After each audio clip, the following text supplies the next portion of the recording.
পেঁপের চচ্চড়ি হয়ে গেছে। আর এটা আপনারা ভাতের সঙ্গে তো খাবেনই, রুটি, পরোটা, লুচি সঙ্গেও খেতে পারবেন। আমি পরোটা। হ্যালো বন্ধুরা, সবাই কেমন আছেন? আশা করছি সবাই ভালো আছেন, ভালো থাকবেন।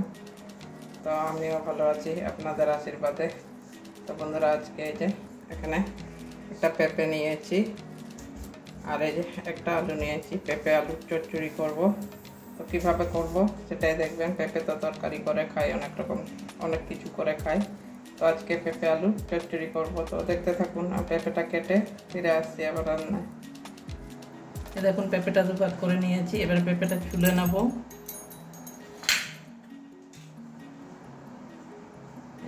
চুল্লির সাহায্যে ছুলে নেব।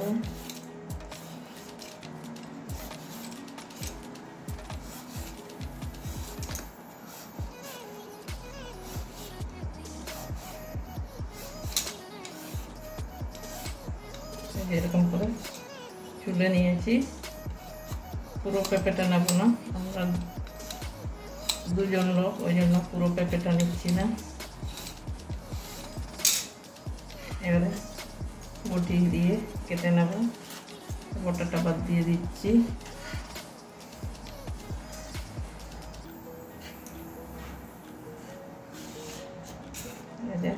এভাবে কেটে নেব। ভিতরের এই শাঁসগুলো সব কেটে বাদ দিয়ে দেবো। এই যে এগুলো বাদ দিয়ে দিয়েছি।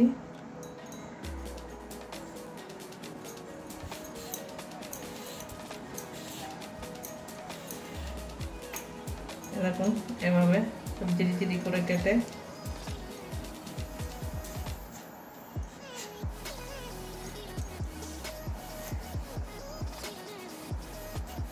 যেমন আলু কাটি আমরা ওইভাবেই কেটে নিচ্ছি। এই যে এরকম ভাবে ধীরে ধীরে করে কেটে নেব। সব কটা পেঁপে ওইভাবে কেটে নেব। বন্ধুরা, এই দেখুন পেঁপেটা আমার কাটা হয়ে গেছে। তো পেঁপে আলু দেখিয়েছি আপনাদেরকে, আলু আর দেবো না, শুধু পেঁপেই চচ্চড়ি করব। আলু দিয়েই তো আমরা খাই, আজকে শুধু পেঁপেই চচ্চড়ি করব। ঠিক আছে, এবারে রান্নায় ফিরে যাচ্ছি। এবারে গ্যাসটা ধরিয়ে নেব। কড়াইটাও বসিয়ে দিচ্ছি। কড়াইটা একটু গরম হতে দেব। তেল ঢেলে নিচ্ছি। কড়াই গরম হয়ে গেছে। তেলটা গরম হতে দেব একটু। তেল গরম হয়ে গেছে।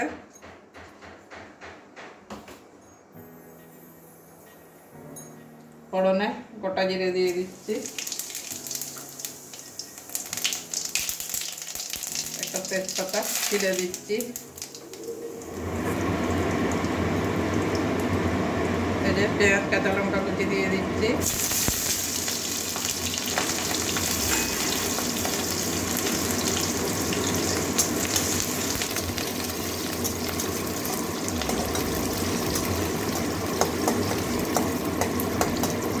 পেঁয়াজটা কাঁচা লঙ্কা দেওয়া পর্যন্ত ভাজবো।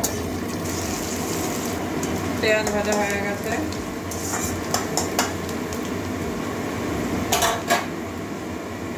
এবারে মশলাগুলো একটু দিয়ে দেবো। জিরে গুঁড়ো দিচ্ছি 1/2 চামচ, ধনে গুঁড়ো দিচ্ছি 1 চামচ,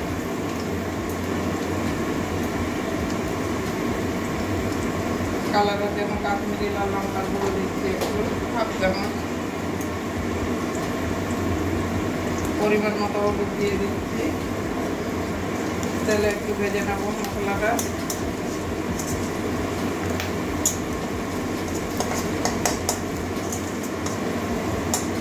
জল দিয়ে কষাবো না মশলা, এমনি দিয়ে দেবো পেঁপেটা। ধুয়ে রাখা পেঁপেটা দিয়ে দিচ্ছি।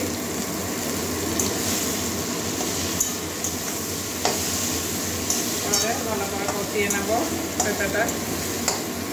পেঁপে থেকে একটা কাঁচা গন্ধ থাকে, কষালে গন্ধটা চলে যাবে।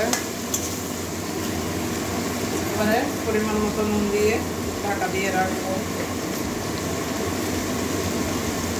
নুন দিয়ে দিচ্ছি পরিমাণ মতো। ভালো করে মিশিয়ে দেবো নুনটা।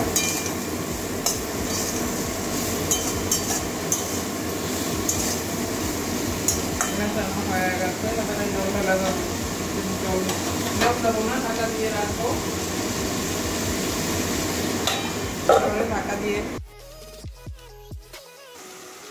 এবারে ঢাকনাটা আবার খুলছি। আর একটু পেঁপে থেকে জল ছাড়ছে। এবারে একটা টমেটো এই যে কেটে নিয়েছি, মাঝখানে ঝিরি ঝিরি করে টমেটোটাও দিয়ে দেবো।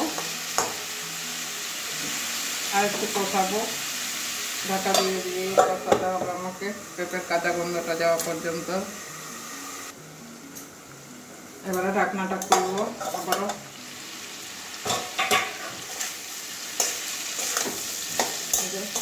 পেঁপে থেকে কাঁচা গন্ধটা চলে গেছে, জলটাও শুকিয়ে গেছে। এবারে জল দিয়ে দেবো, জল দিয়ে সিদ্ধ করে নেবো পেঁপেটা।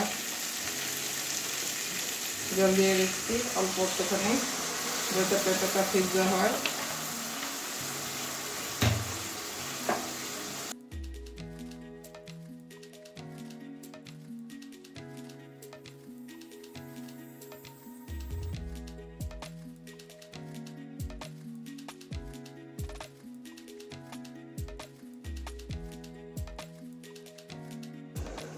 এবারে ঢাকনাটা আবারও খুলছি 5 মিনিট পরে। এরকম আমার পেঁপের চচ্চড়ি, পেঁপেগুলো সব সিদ্ধ হয়ে গেছে, এরকম একটুতেই ভেঙে যাচ্ছে। এবারে টমেটোটাকে ফাটিয়ে দেবো।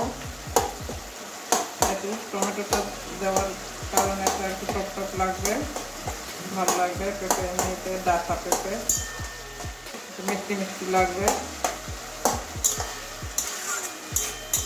আলুর চচ্চড়ি করে তো আমরা খাই, পেঁপের চচ্চড়ি মাঝে সাঝে করে খাবেন গরমকালে। গরমকাল হোক শীতকাল হোক খেতে ভালো লাগে আর কি। এবারে গরম মশলা একটু দিয়ে দেবো। এবারে গরম মশলার গুঁড়ো একটু দিয়ে দিচ্ছি, 1/2 চামচের মতো।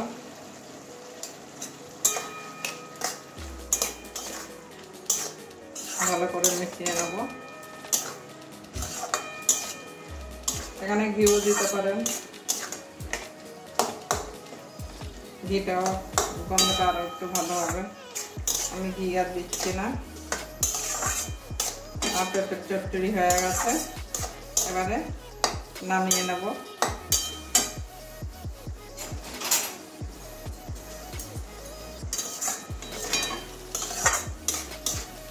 এবারে একটা বাটির মধ্যে ঢেলে দেখাচ্ছি।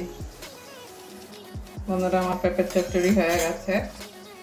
আর এটা আপনারা ভাতের সঙ্গে তো খাবেনই, রুটি, পরোটা, লুচি সঙ্গেও খেতে পারবেন। আমি পরোটা করেছি, পরোটা দিয়ে খাবো।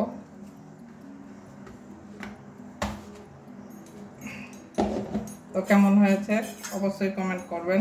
আর ভালো লাগলে তো লাইক করবেন, চ্যানেলে নতুন হলে সাবস্ক্রাইব করবেন। তো বন্ধুরা, সবসময় আলুর চচ্চড়ি তো মানে অনেক লোক আলু খাই না আমরা অনেক রকম কারণে। তো মাঝে সাঝে পেঁপের চচ্চড়ি করে খাবেন, খেতে অসাধারণ লাগে। তো বন্ধুরা, আজকের জন্য তাহলে এটুকুনই। কেমন হয়েছে আমার এই পেঁপের চচ্চড়িটা কমেন্ট করে বলবেন। ভালো লাগলে লাইক করবেন, চ্যানেলে নতুন হলে সাবস্ক্রাইব করবেন। তো আজকের জন্য এটুকুনই, আবার অন্য কোনো দিন অন্য রান্না নিয়ে আসবো। তো সবাই ভালো থাকবেন।